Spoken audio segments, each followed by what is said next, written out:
নমস্কার, আমি টেল অফ স্ট্রিংসের পাপড়ি। প্রতিবারের মতো এবারেও ১ আগস্ট থেকে ১৫ আগস্ট পর্যন্ত চলবে আমাদের ধারাবাহিক ফিরে দেখা।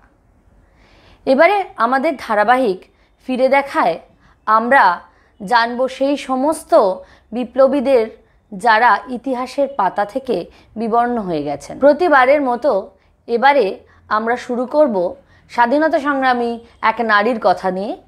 তিনি হলেন ননিবালা দেবী। ১৯১৫ সালে বাঘাযতীন শহীদ হওয়ার পর বাংলায় সশস্ত্র বিপ্লবের ঝড় উঠেছিল। যদুনাথ মুখার্জির নেতৃত্বে অস্ত্র জোগাড় হলে সারা বাংলা অগ্নিগর্ভ হয়ে ওঠে। বাংলার যুব সমাজ গোপনে অস্ত্র জোগাড় করে সশস্ত্র বিপ্লবে নিজেদের জীবন উৎসর্গ করেছিল। হাওড়ার অমরেন্দ্র চ্যাটার্জি, রামচন্দ্র মজুমদার এবং অতুল ঘোষ বিপ্লবের সাথে যুক্ত ছিলেন। বিপ্লবী অমরেন্দ্র চ্যাটার্জির পিসিমা ছিলেন ননিবালা দেবী। মাত্র ১৬ বছর বয়সে বিধবা হয়ে তাদের বাড়িতেই থাকতেন।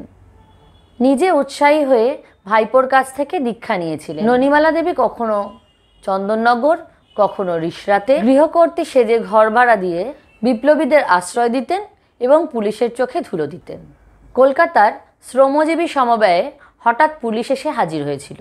বিপ্লবী অমরেন্দ্র পালিয়ে গেলেও রামচন্দ্র মজুমদার ধরা পড়েছিল। রামচন্দ্র মজুমদার তাঁর মশার পিস্তলটি কোথায় রেখেছিলেন তা জানার জন্য কুলীন ব্রাহ্মণের বিধবা ননিবালা দেবী সধবার বেশে দেখা করতে গিয়েছিলেন। রঙ্গমঞ্চে নয়, স্বাধীনতা সংগ্রামের অগ্নিমঞ্চে দাঁড়িয়ে অভিনয় করেছিলেন ননিবালা দেবী। বিধবা হয়েও সধবা সাজা সে যুগে ছিল এক দুঃসাহসিক বিষয়।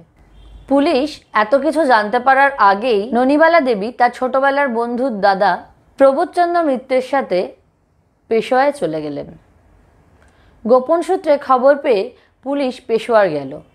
ননিবালা দেবী ধরা পড়লেন। তখন তিনি কলেরার রোগী। জেরা করে কিছু না জানতে পেরে জিতেন ব্যানার্জি লঙ্কা বেটে তার যৌনাঙ্গে ঢেলে দেওয়ার মতো অত্যাচারও চালিয়ে গেলেন। যন্ত্রণায় চিৎকার করেছেন, ছটফট করেছেন, কিন্তু কারো সন্ধান দেন। তিনি ছিলেন প্রথম মহিলা রাজবন্দী। জেলের সুপারিনটেন্ডেন্ট গোল্ডির কথা মতো দরখাস্ত লিখেছিলেন জেলারকে, কিন্তু সারদা মায়ের কাছে যাওয়ার সেই দরখাস্ত গোল্ডি ছিঁড়ে ফেলায় সেই গোল্ডির গালে সপাটে চর কষাতে ভয় পাননি ননিবালা দেবী।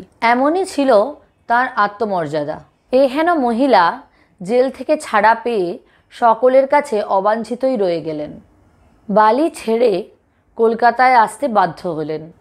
শেষ জীবন কেটেছে রান্নার কাজ করে, একাকী, নিঃসঙ্গ। শেষ জীবনে টিবি রোগে আক্রান্ত হয়েছিলেন।